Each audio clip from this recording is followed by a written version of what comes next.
Hello दोस्तों, आज हम करेंगे टीजीटी साइंस में केमिस्ट्री का चैप्टर सेकंड आपके पास रासायनिक संयोग के नियम।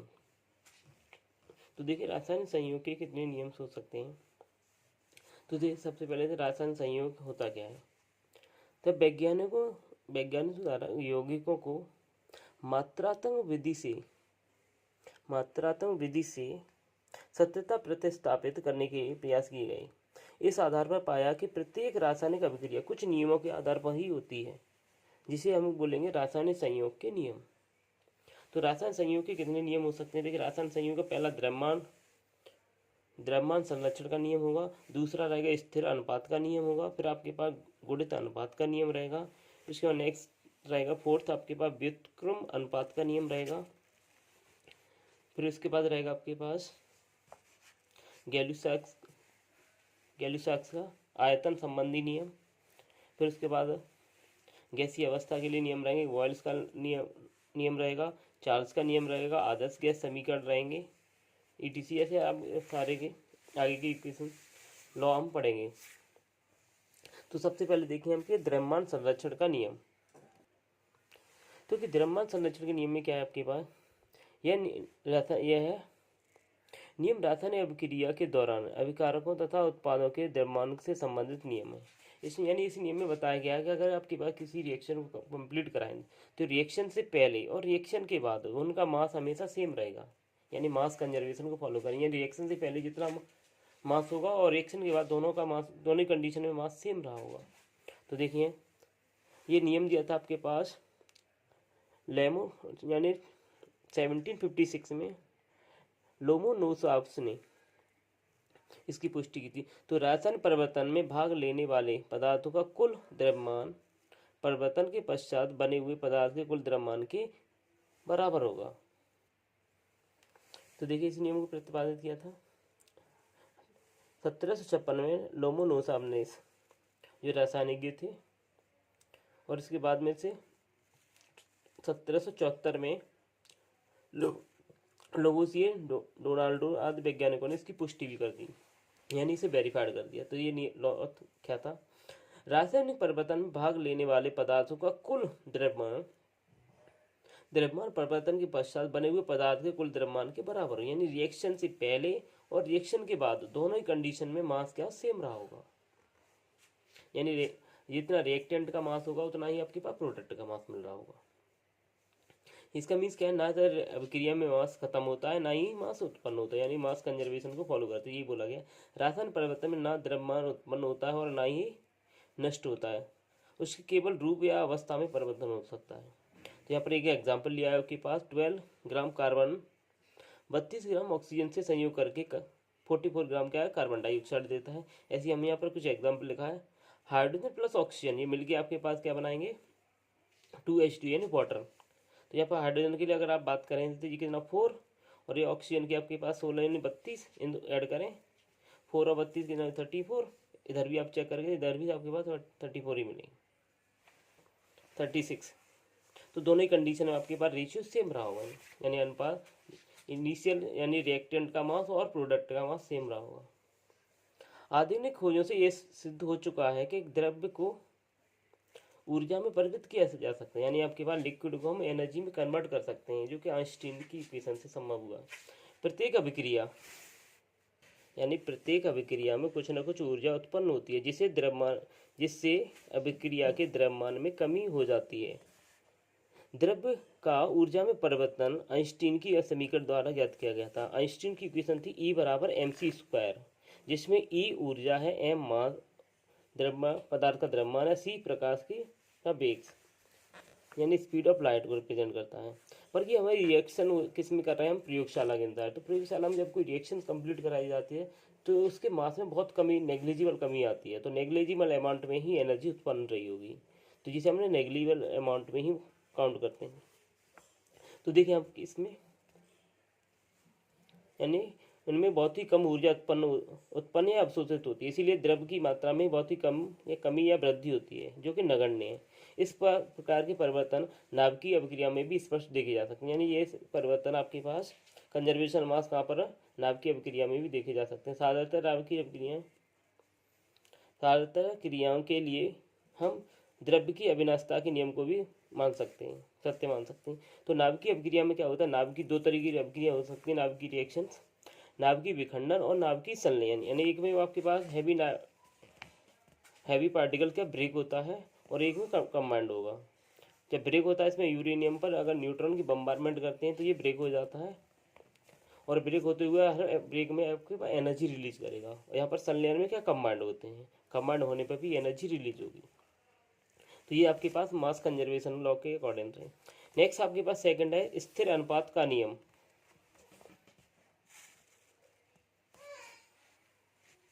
नेक्स्ट लॉ रहेगा स्थिर अनुपात का नियम। फ्रेंच वैज्ञानिक जे.एल.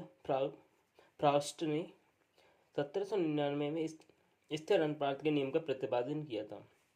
इस नियम के अकॉर्डिंग रासायनिक यौगिकों में उसके अवयवी तत्व भार की दृष्टि से ये सदैव एक निश्चित अनुपात में रहते हैं। जैसे आपको बात करें हाइड्रोजन यानी आपके वाटर के लिए, अगर यानी पानी को आपके पास नदी से लें, चाहे तालाब से, कुओं से, आपके पास झरनों से, कहीं से भी आप पानी लें, तो वहाँ पे हाइड्रोजन और ऑक्सीजन का अनुपात एक हमेशा एक निश्चित ही रहेगा। तो ये सबसे पहले किसने दिया था, जे.एल. फ्रास्ट ने 1799। देखिए फ्रास्ट ने सिद्ध किया कि किसी यौगिक को किसी भी विधि द्वारा बनाया जाए उसमें उपस्थित अवयवी तत्वों का अनुपात सदैव निश्चित रहता है। जैसे उदाहरण लिया हुआ है, विभिन्न स्थानों से प्राप्त पानी नदियों, झरनों, कुओं आदि से लेकर शुद्ध करने के पश्चात विश्लेषण किया जाए तो विश्लेषण से यह ज्ञात होता है कि पानी के प्रत्येक नमूने में हाइड्रोजन और ऑक्सीजन के द्रव्यमान का अनुपात हमेशा 2:16 या फिर 1:8 में ही रहेगा। यानी ये रेशियो हमेशा फिक्स रहेगा। तो इसे बोलते हैं स्थिर अनुपात का नियम। ऐसे आपके पास सोडियम क्लोराइड आपके पास रहेगा, आपके पास H2SO4, किसी भी आपके पास कंपाउंड की बात करें तो सभी में आपके पास ये रेशियो आपका फिक्स रहता है, चाहे कहीं से किसी फॉर्म से हम उस कंपाउंड को बनाएं। इसके बाद नेक्स्ट रहेगा आपके गुणित अनुपात का नियम। तो नेक्स्ट देखें थर्ड रहेगा गुणित अनुपात का नियम यानी लॉ ऑफ मल्टीपल प्रोपोर्शंस।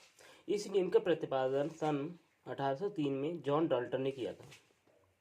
जब दो तत्व आपस में संयोग करके दो या दो से अधिक यौगिक बनाते हैं तो एक तत्व के भिन्न भिन्न द्रव्यमान जो कि दूसरे तत्व के निश्चित द्रव्यमान से संयोग करके सदा सरल अनुपात में होते हैं।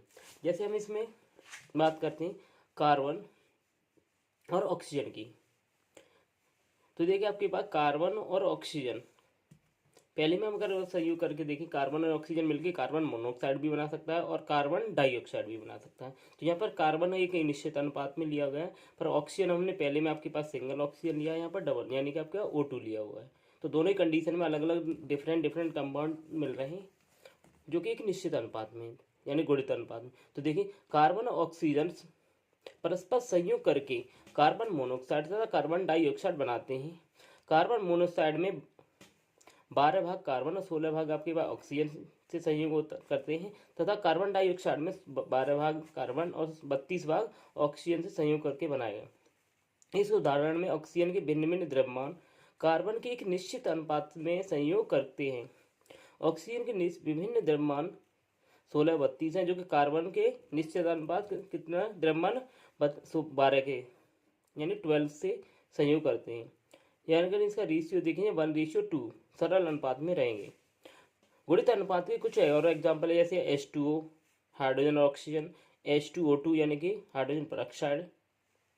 हमें पहले एग्जाम्पल है H2O में हाइड्रोजन 2 है और ऑक्सीजन 1 है, पर दूसरे वाले H2O2 में देखें हाइड्रोजन 2 कर दिया और ऑक्सीजन भी डबल कर, तो यहाँ पर आपके पास इसका रेशियो चेंज हो जाएगा। यानी नेक्स्ट आपके पास कॉपर ऑक्साइड और कॉपर डाइऑक्साइड्स, यहाँ पर भी आपके पास देखिए पहले वाले में कॉपर ऑक्सीजन एक है, दूसरे में कॉपर डबल कर दिया, ऑक्सीजन सिंगल ही रखा है। थर्ड एग्जाम्पल में देखें N2O2 और NO नाइट्रोजन डाइऑक्साइड और आपका नाइट्रोजन ऑक्साइड्स।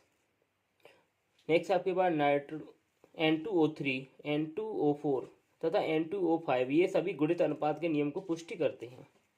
तो इन सभी में आपके पास लॉ ऑफ मल्टीपल प्रोपोर्शन को फॉलो किया गया। इसके बाद नेक्स्ट देखिए व्युत्क्रम अनुपात का नियम।